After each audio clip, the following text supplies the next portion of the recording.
Hello, boys and girls, and welcome to the concession stand, where we are going to review Secret Invasion Episode 5 entitled Harvest. How are we doing, everybody? This is the Disney Plus Marvel Studios collective effort to tell this comic book adaptation.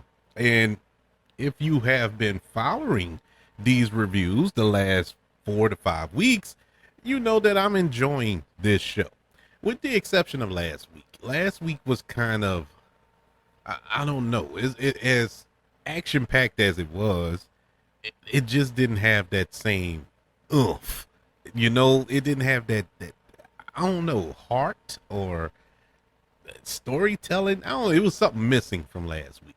Well, I'm happy to report this week we're back to form. I enjoyed episode 5, the penultimate episode of this series, and this picks up immediately following the 4th episode, where we saw just all hell break loose with Talos being murdered by Gravik, Nick Fury speeding off with the president, who is critically injured, and after the attack on his motorcade, and boom, we're back in action here. Episode 5 picks up with Nick Fury wheeling in the president of the United States into this hospital with the nurses and the doctors, and I found that opening to be weird. It was very weird, because this is the president. Now, granted, his security team and everybody in his little clique were in the midst of a gunfight, and nobody was around, but it was just weird that they just wheeled in a president. I don't care what country it is, but let alone the president of the United States, into this hospital all willy-nilly, in no security, no nothing. It was just strange to me, but fine. We wheel him in, and Nick Fury is standing guard as the doctors work on President Ritson. So we flash over to Gravik with his squad, and they're celebrating that Talos was killed, but Gravik is like, well, that wasn't the plan. The plan was to get the president, and that was the whole point of that mission. So he looks at it as a failure, whereas the others looked at it as a victory. And so Gravik lashes out and kills one of his main, right-hand man, really, in front of the rebel warriors. Then he orders the death of Priscilla, who is Nick Fury's wife, and this doesn't go over so well with the rest of the rebels after they witnessed Talos kill one of their own. So now they don't trust him. And so Gravik had called Rhodey, or Skrull Rhodey, if you will, who was on his way to the hospital, and tells him to keep the president alive and inform him that the attack was by the Russians, which was the plan. With the help of the Skrulls. And this kind of throws off Rhodey. He's like, well, that wasn't the plan, and he's like, well, plans change. And so the new plan is that Rhodey tells the president that the Russians did spearheaded the attack with the help of the Skrulls, which would provoke a U.S. military presence on Russian soil, and voila. And so Rhodey gets to the hospital, and he confronts Nick Fury, and Nick Fury puts a gun to his head, and threatens to kill him, and blah blah blah. And Skrull Rhodey reveals that he will leak the video of Nick Fury killing Maria Hill to the press, and that makes Fury the most wanted man on the planet, which he already was after the first attack from the first episode. But they really was going to hammer it home this time. So Fury has no choice but to leave the hospital, and Skrull Rhodey threatened to unleash the entire Secret Service on him if he comes near the president again. So now we flip over to another scene where we see the return of Olivia Colman's character of Sonya Fallsworth, and she is meeting with her boss, the director, Director Weatherby, and she basically calls him out for being a Skrull, shoots him in the leg, and it reveals that he is indeed a Skrull, and forces him to reveal the location of Dr. Dillon, who is the scientist who runs the Super Skrull experiments for Gravik.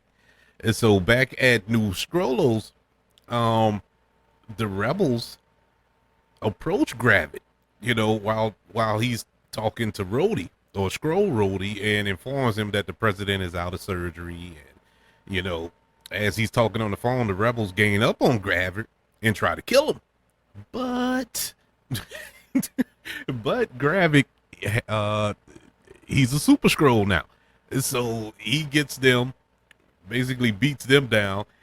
And the Skrull that we were introduced in episode 1, the one Gaia had met at the gate at New Skrullos, I think his name is Beto. Beto was the last one standing, and Gravik executed him publicly, to show his strength, in front of everybody. And before he died, he told him that he's nothing but a monster, and that was that. Fury, on the other hand, he heads to the safe house, and that's where he finds Gaia waiting on him, and he informs her that Telos is dead, and she stops him because at this point she already knew, and she tells Fury that she ran away from her father because she knew he would lose, and Nick Fury disagreed, saying that he didn't lose and that he chose the path of struggle. And so Fury tells Gaia that she cannot let grief paralyze her, and revealed that Talos told him she's a Super Skrull now. And Gaia reveals that Gravik only has a few DNA samples that he really is looking for, is something called the Harvest, a name Fury recognizes. He really had like a look of fear when he heard that name. And so Gaia says that she needs to bury her father, and Fury gives her his keys, telling her to take her to Priscilla. And the police arrive, and Fury has to leave, and Gaia asks him where to, and he tells her, he's going to Finland. So at this point, this is where it gets really crazy, because I sat there after this like, man, is this really Disney Plus? Because it got bloody. Bloody headshots throughout the rest of this episode. It was crazy. I'm like, man, this is rated R. This was probably the most graphic episode of the series. And so Sonya goes to meet Dr. Dillon and or Delton, I don't know, and her husband at this private lab, and immediately makes it clear that she knows that they're Skrulls, And so with her agents holding them at gunpoint, she questions one of them, I think the wife, and asks her about the machine she built for the Skrulls. After that conversation, Sonya and her agents had took the Dillons, burning down the lab, and the husband attempts to break free and pulls a gun on the wife, puts it to the head. And this is where I'm like, whoa, what just happened? Sonya pulls out her gun and calmly shoots him in the head instead. I'm like, wow. Shot him in the head and the blood splattered all over the wife. That's why I was like, man, this is graphic. This is raw. And so the next scene, we see Gaia take her father's body to Priscilla's home, where she finds Priscilla waiting for Gravik's rebels, because she know that Gravik is out to kill her. So at first she thinks Gaia is working with Gravik to try to kill her, and whatnot.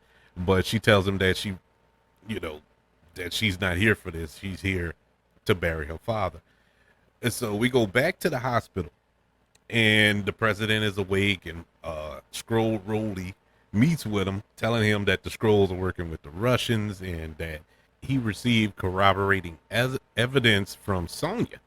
So Rhodey shows the president the location of New Skrullos and says that, they need to destroy it, promising the support of the other NATO powers. So the president is hesitant to strike on Russian soil. Because he know that's going to start World War III. And so Skrull Rhodey convinces him to do it anyway. So saying that the Skrull invasion would mean the extinction of the human race in so many words. So we get our first conversation between Nick Fury and Gravik. Gravik calls Fury and offers him a deal and tells him, look, I'll call off the strike. I'll get Skrull Rhodey to call off the strike if you bring me the harvest in person. And so Fury was like, okay, I already caught the flight to Finland. I'm gonna go get it. So he agrees. So at this point, we get a surprise cameo, and the cameo that I never thought I would see, and it was oh man, I can't think of his name now.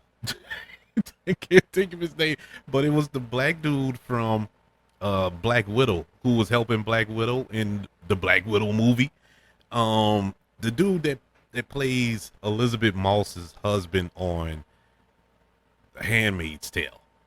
I can't think of his name. But anyway, he helps Nick Fury, and we head back to the Fury residence where Priscilla and Gaia are giving Talos his funeral. It was pretty touching. It was a kind of touching, and Gaia tells Priscilla that she doesn't know the prayer, and Priscilla says, I know it, so as Gaia sets the body on fire, Priscilla says the Skrullos prayer, and it was pretty touching, it was kind of fitting in a way.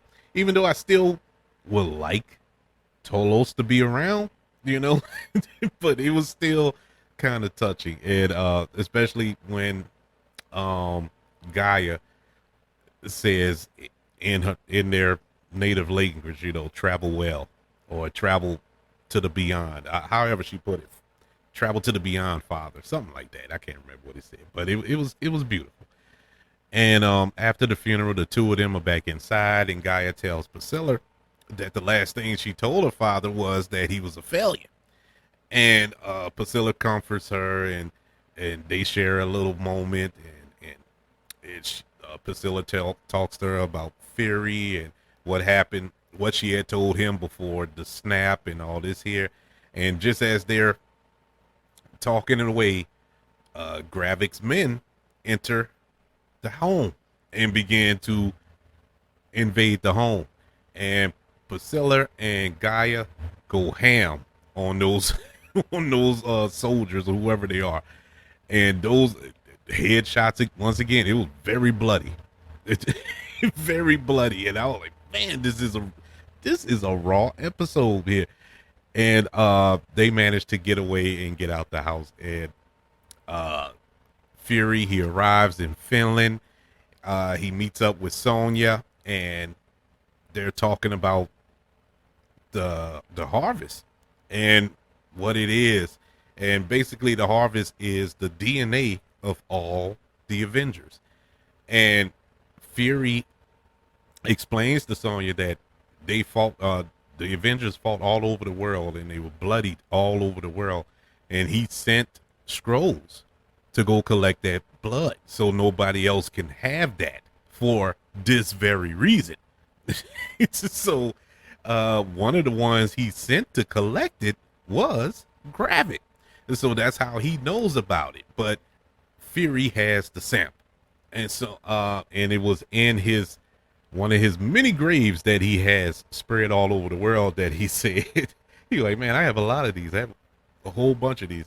And he gets the sample, goes into the little monastery, and he gets his eye patch back, he gets his patent leather jacket back. He gets his gun, and the episode ends when he says, "Let's finish this," and walks out of the graveyard and fade to black. And that, look, as I said, this was a very good episode, a very bloody episode, a lot of action, a lot of story told here, and it was a short episode, just like last week. This was about 35 minutes long with credits, so this was very short, but a lot was said, a lot was done, and a lot was covered.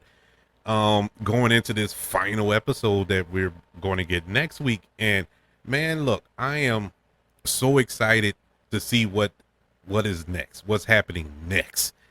A good return to form. I think this is one of the better episodes out of the 5.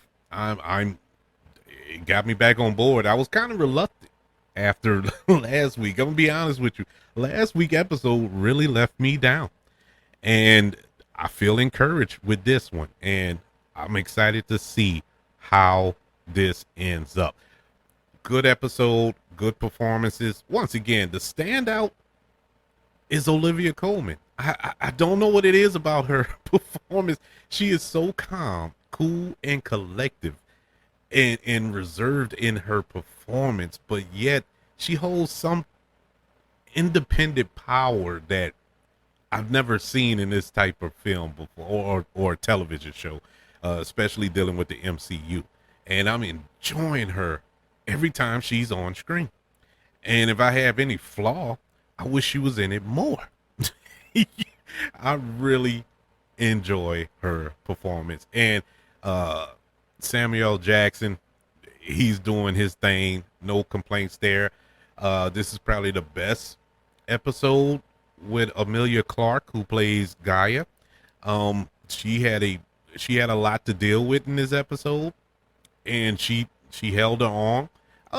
Everybody did good.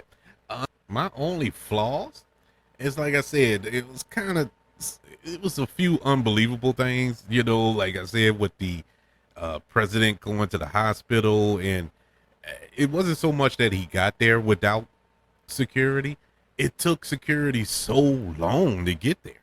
At least it felt like it took him forever to get there, because he was out of surgery and everything by the time they actually got there. Now, we can assume that they're all scrolls and don't care,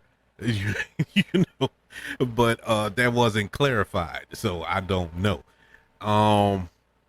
Yeah, what was the other thing? It was something else. I'm pretty sure it'll come to me tomorrow sometime after the episode comes out. But anyway, it doesn't matter. It still doesn't affect it. I enjoyed this episode. Like I said, one of the best ones of the season thus far, and it did the job. It got me super excited for next week's season or series finale. I am super excited. As always, not grading until next week, and I will give an overall grade of the season, but I can tell you this was an awesome episode. I would like to know how you feel about Secret Invasion thus far, and are you ready for the final episode next week? Let me know by emailing the show, kbradiopodcast@gmail.com. You can also look me up on Twitter at KB Radio Network, and on other social media platforms, just look up the KB Radio Network. Just a reminder that we're on YouTube as well. Look up the KB Radio Network channel on YouTube, subscribe to the channel, and like this video. Don't forget about the 5 stars, the reviews, and sharing this show if you're listening on Apple Podcasts, Spotify, iHeartRadio, wherever it is you're currently listening to the concession stand here on the KB Radio Network. Everybody, thank you for joining me for this review of Secret Invasion Episode 5, entitled Harvest. Can't wait to speak to you next week. Until then, I want you all to know that I love you. Continue to love one another. And until we speak again, you all be blessed.